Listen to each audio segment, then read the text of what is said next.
Today, I'm going to explain an action sci-fi movie called Bloodshot. Spoilers ahead. Watch out and take care. The movie opens in Mombasa, Kenya, where we see a U.S. military officer, Ray Garrison. He is on a solo mission to rescue a hostage from a terrorist group that has already killed 4 of his comrades. Ray then storms into the building and eliminates the terrorists one by one, but he soon comes across the final boss, who is holding one of his comrades hostage. Ray drops his weapon and starts negotiating with the terrorist. The latter demands a helicopter to escape, to which Ray pretends to agree. But when the terrorist proceeds to bring out his phone, Ray quickly grabs his gun and shoots him dead. After completing his mission successfully, he returns home to his wife, Gina. They are overjoyed to meet after a long time apart, and they hug each other. The couple then goes on vacation to an Italian coastal town, where they make many wonderful memories. At night, after they finish having coitus, Gina sees several battle scars on his body and becomes very worried. However, Ray assures her that despite all the wounds, he will always come home to her. The next morning, when Ray wakes up, he doesn't see Gina anywhere. He finds a note instead claiming that she went outside to get some breakfast. Ray doesn't think much of it and proceeds to get ready for the day. But shortly after, 2 unknown people break into his room and attack him. Ray easily defeats both of them and rushes out in search of his wife. Outside his door, he bumps into a British man and apologizes. But moments later, Ray stumbles and falls to the ground, feeling dizzy. The British man comes to check on him, asking if he needs help. However, he soon changes his demeanor and injects Ray with a sedative. Tough luck, old bean. In the following scene, Ray awakens tied to a chair and notices the same British man dancing in front of him. He introduces himself as Martin Axe and asks who tipped him off about the situation in Mombasa. Ray responds that he doesn't know and that it's just his job to follow orders. Martin realizes he won't cooperate easily, so he brings in a tied-up Gina and threatens to murder her. Ray begs him to let her go because she has nothing to do with this, but Martin refuses. He asks Ray the same question about Mombasa again, but the latter still can't answer it. As a result, Martin eventually shoots Gina with a nail gun, killing her mercilessly. The sight devastates Ray, and he begins screaming at the top of his lungs, "I am Groot!" He warns Martin that he made a grave mistake and that no matter where he goes, he will find him. Martin thanks him for the heads up, but then shoots Ray in the head, killing him. Sometime later, we see Ray waking up in a laboratory. As he looks around the place in confusion, a man named Emil Hartig approaches him. Harting states that he is the director of a company called RST, which stands for Rising Spirit Technology, but sounds like a bullshit extra charge on your bill. A woman named KT also arrives, informing Ray that he had died and the military donated his body to RST. She claims that Ray has no family because the military only gives away the bodies of unclaimed soldiers. It turns out RST was able to bring the dead Ray back to life using their technology. Following this, Harting explains that RST has been running several experiments to restore the military's critical assets. These include creating skeletal structures for agile and strong bodies, as well as strengthening the nervous system to improve reactions. While RST has created several groundbreaking weapons, Ray is the first person they have been able to revive. Strange that they chose his washed-up old ass. Harding goes on to explain that he was revived with the help of nanites, which are biomechanical constructs. The nanites also allow Ray to heal himself after injuries, but they must be recharged regularly. Harting then asks for his name and military rank, but Ray has no recollection of his past. Next, they show Ray around the place, and he discovers that they also have rehabilitation areas, where ex-soldiers with restored body parts push themselves to their limits. Harting reveals that KT was a Navy swimmer in Syria who was hurt in a chemical attack that damaged her trachea. She now has a new respirator, which has significantly improved her breathing. They then introduce Jimmy, a former Navy officer who lost both legs in a bombing in Afghanistan, but now wears prosthetic legs. Next is a man named Tibbs, who is a marksman in Iraq. He has lost his vision,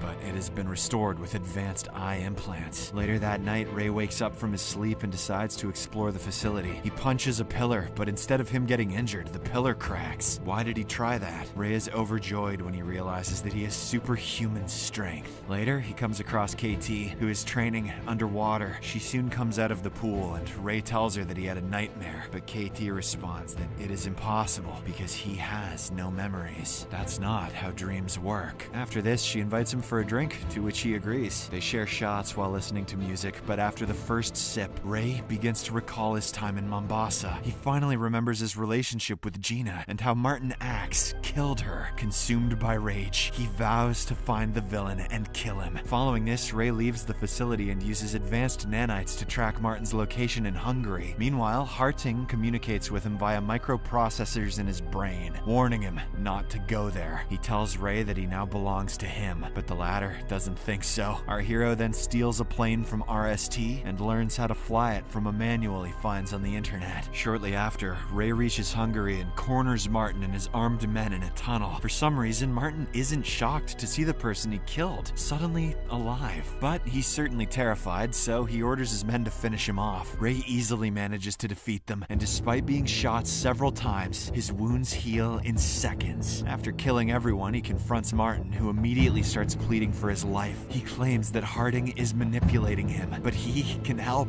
However, Ray refuses to listen and brutally shoots him to death, completing his revenge. I call that a bloodshot. In the morning, Ray drives to a location where KT, Jimmy, and Tibbs are waiting for him. He tells them that it wasn't necessary to pursue him because he would have returned to the facility anyway. It is revealed that his nanites have low energy because his body was repaired many times during the earlier fight. Later that night, while Ray is recharging his energy, Jimmy suddenly shows up. It seems that during the recharge process, Ray is unable to move or speak. Taking advantage of this, Jimmy mocks him for being foolish enough to believe that Gina is actually dead. The revelation shocks Ray, but he soon falls unconscious. At this point, we discover that Harting has been using Ray as a puppet to kill his enemies. He has planted false memories in Ray's mind. With the help of his programmer Eric, it turns out that everything we saw at the beginning of the movie was just a simulation designed to trick Ray. In reality, Martin had never met Ray or killed his wife. Martin is not even the first victim, as Ray has assassinated numerous people under the same guise. These targets were former RST scientists who had left the company for some reason. After Ray falls unconscious, Eric begins resetting his memories and altering his recollection of Gina's death. He replaces Martin's face with that of another man called Barris. KT finds the whole situation disturbing and asks Harting to stop. However, he instructs her to mind her own business and concentrate on her job. He threatens to turn off her enhancements if she dares to interfere again. Sometime later, the rebooted Ray wakes up in a confused state again. Harting and KT introduce themselves and show him around the facility just like before. Later that night, while KT and Ray are drinking again, he recalls Gina's death and recognizes Barris as her killer. Ray then steals a plane from the facility to get the job done. Harting pretends to stop him as usual, but a vengeful Ray refuses to listen. Shortly after, Ray learns that his target is in England and heads there. He soon breaks into Barris's mansion and begins killing his men one by one. Meanwhile, Eric hacks into the mansion's CCTV cameras, allowing them to see what's going on. He discovers that Barris has hired Wiggins, a brilliant programmer who is developing an EMP device to use against Ray. It is revealed that this device emits an electromagnetic pulse capable of destroying all of the nanites repairing Ray's body. However, before the device can be activated, it must be charged to 100% capacity. Harting realizes the situation is too dangerous and orders Ray to leave. However, the latter ignores the warning and mutes him. Before the EMP is fully charged, Ray enters Barris's room and begins accusing him of murdering his wife. The man is confused and denies killing anyone, but Ray shoots him to death. I call that a bloodshot. He says again, thinking it's the first time. Moments later, someone activates the EMP, causing his nanites to stop functioning. Ray immediately collapses to the ground and RST loses all access to him. In the following scene, he awakens to a powerful electric charge and sees Wiggins in front of him. Ray assumes that he's in danger, but Wiggins clarifies that he doesn't care about Barris's death and was only forced to work for him. He actually wants to help Ray and asks about his motive for killing Barris. Ray explains his wife's death, but admits that he has been seeing different faces of her murderer. Upon hearing this, Wiggins quickly deduces what RST is up to. He reveals that there were rumors of people who left RST being killed one after the other, with the method appearing to be personal revenge. He then informs Ray that his memory is being manipulated and that RST is using him as a toy to kill people. The revelation leaves Ray shocked, and he assumes that Gina must still be alive. He decides to look for her, but Wiggins is concerned that if he leaves, Harting will again erase his memories and frame him as the murderer. her. Ray assures him that this won't happen, even though he has no reason to assure him of that, and gives him a sample of his nanite-infused blood for inspection. After some time, Ray tracks down Gina's location and goes to see her. She is delighted to see him after so long, and they warmly hug each other. However, when he reveals that he has returned home to be with her, she is perplexed. Gina informs him that it has been 5 years since they last saw each other, and that they parted ways on mutual terms. Furthermore, she is already remarried and has 2 children. Upon hearing this, Ray is devastated and leaves without saying a word. While he is driving, he is suddenly struck by an armored vehicle. Turns out Jimmy and Tib have tracked him down and are now pursuing him. They relentlessly chase Ray through the city, and Jimmy's prosthetic legs are destroyed when a truck collides with his vehicle. Moments later, Tibbs shoots Ray with a bullet capable of disabling the nanites, causing him